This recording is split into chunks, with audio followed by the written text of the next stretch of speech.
आजचा हा व्हिडिओ अगदी असा बसून वगैरे बनवते कारण आजचा दिवस माझा इतका खराब गेलाय. I swear. तीन लागोपाठ अशा विचित्र गोष्टी घडल्या. तर मी म्हटलं की व्हिडिओ बनवणं गरजेचं आहे या गोष्टींवर, की बोललं पाहिजे. कारण मला असं वाटतं की जी गोष्ट माझ्यासोबत झाली ती कदाचित अजून 100 लोकांसोबत होत असेल. तर सकाळी मी निघाली ऑफिसला. आज माझा कलिग नव्हता तर मी ऑटोने जात होते. ते शेअरिंग ऑटो पकडली मी. ओके. तर बेसिकली मला ज्या डेस्टिनेशनवर जायचं होतं मी त्यासाठी ऑटो पकडली. मी बसली. तर आम्ही ऑलरेडी बसलेलो होतो. मागे 2 लेडीज बसलेल्या होत्या आणि तिसरा जेंट्स होता एक. मग पुढे गेल्यावर अजून एक लेडीज ने ऑटो थांबवली. तर ठीक आहे, वसई विरार साईडला 4 जण वगैरे बसवतात, काय काय ठिकाणी 5 जण बसवतात ऑटोमध्ये. तर पुढे 2 जेंट्स एक्स्ट्रा बसतात असं असतं. तर मग ती लेडीज होती तर हा जेंट्स उठून पुढे गेला बसायला. बरं, त्या 2 बायका होत्या बेसिकली. तर त्यांचं असं होतं त्यांना एकत्र जायचं होतं. तर मग त्या ऑटोवाल्याला बोलले की नाही तुम्ही जा. तर ऑटोवाल्याने निघायला हवं होतं. तर ही ऑटोवाला थांबून आहे. ही इज लाईक की त्यांना बोलतोय कि नहीं आप थोड़ा आगे पीछे होके ऍडजस्ट करके बैठ जाओ. तर मग त्या विचार करत होत्या की काय केलं पाहिजे या गोष्टीवर. तर त्या विचार करेपर्यंत माझं असं झालं की जरी त्या ओके बोलल्या ऍडजस्ट करून बसायला, पण मला ओके नाहीये ना ऍडजस्ट करून बसायला. कारण बट ऑब्वियस मागे जर फक्त 3 जणांची जागा आहे तिथे 4 जण कसे बसणार. तर मी ऑटोवाल्याला बोलली की त्यांना जरी बसायचं असेल, I am not okay with this, I am not comfortable. तर मग तुम्ही एकालाच कोणाला तरी बसवा किंवा पुढे चला, तुम्हाला पुढे दुसरा पॅसेंजर मिळेल. तर त्याचा इगो हर्ट झाला या गोष्टीवर ना. अँड ही इज लाईक की ओके मग तू उतर, मी त्या दोघींना बसवतो. हिंदीत बोलत होता तो की आप उतरो फिर मैं वो दोनों को बैठाता हूँ, ऐसा थोड़ी चलता है, एडजस्ट करना पड़ता है. तर मी पण म्हटलं क्यों एडजस्ट करना पड़ता है, आप वो दोनों का पैसा कम लेने वाले हो क्या. नाही ना. मग जर 3 जणांची सीट आहे 3च जण बसव. तू 4 बायकांना कसं बोलतोय की तुम्ही ऍडजस्ट करून बसा. आणि ही जबरदस्ती माझ्यावर काय, मी तर त्यांना ओळखत पण नाही त्या दोघींना. तर मग ही वॉज लाईक की त्याने ना रिक्षा बंद केली की हा मग मला नाही जायचं बोलतो. तर मी म्हटलं की का नाही जायचं. आणि मला ही या लोकांची मनमानीच कळत नाहीये. कारण हा इन्सिडेंट अशा टाईप मधला आय थिंक माझ्याबरोबर दुसऱ्यांदा किंवा तिसऱ्यांदा होतोय. आणि मी बोलते. बरं, असं झालं की तिकडे ज्या बाकीचे 2 जण होते ते लोक त्याला काहीच बोलायला तयार नव्हते. ही देव लाईक की हा त्यांना फक्त पोचायचंय ऑफिसला. आणि माझं असं होतं की नाही ठीक आहे, तू चुकीचं करतोयस तर ते चुकीचं आहे, मला नाही पटणार. म्हटलं मी नाही उतरणार. आणि मग मी त्याला म्हटलं जर तुला मला जिथे मला जायचं तिथे पोचवायचं नाहीये तर ऍटलीस्ट तुम्हाला जिथे बसवलंच माझ्या त्या नाक्यावर नेऊन मला सोड.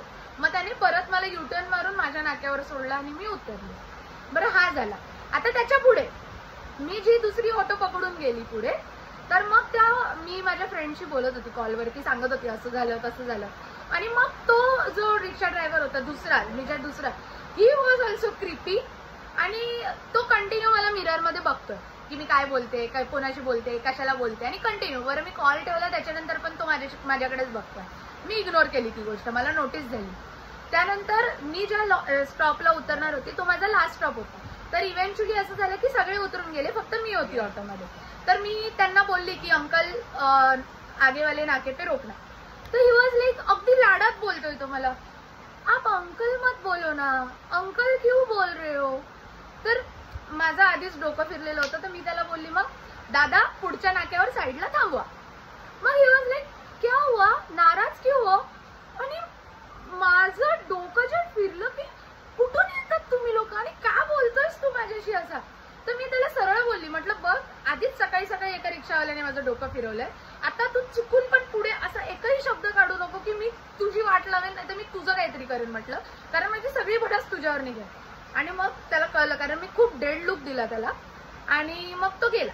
बरं, हे झालं सकाळचं. मग मी थोडी नॉर्मल झाली, डिस्टर्ब होती, झालं सगळं नॉर्मल. मग संध्याकाळी मी जेव्हा परत ऑफिसमधनं निघाली घरी यायला, एक तर पाऊस होता. पावसात मी तिथे उभी होती. मला आता ऑटो पकडायची आहे परत एकदा.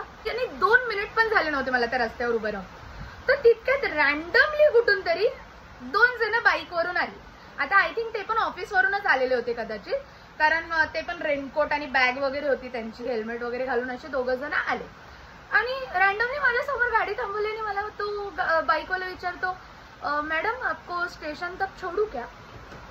आणि माझं असं झालं तू आहेस कोण, तू मला काय विचारतोयस.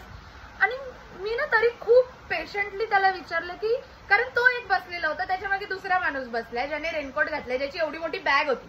सो त्या बाईकवर अजिबात जागा नव्हती सगळ्यात पहिली गोष्ट.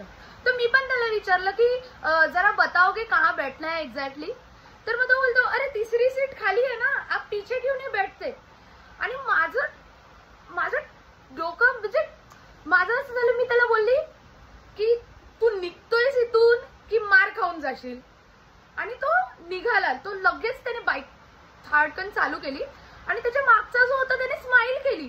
आणि त्याला बघून असं म्हणजे असं होतं ना एखाद्या मोमेंटला की तू थांब, मी तुला, पण ते निघून गेलेले तोपर्यंत.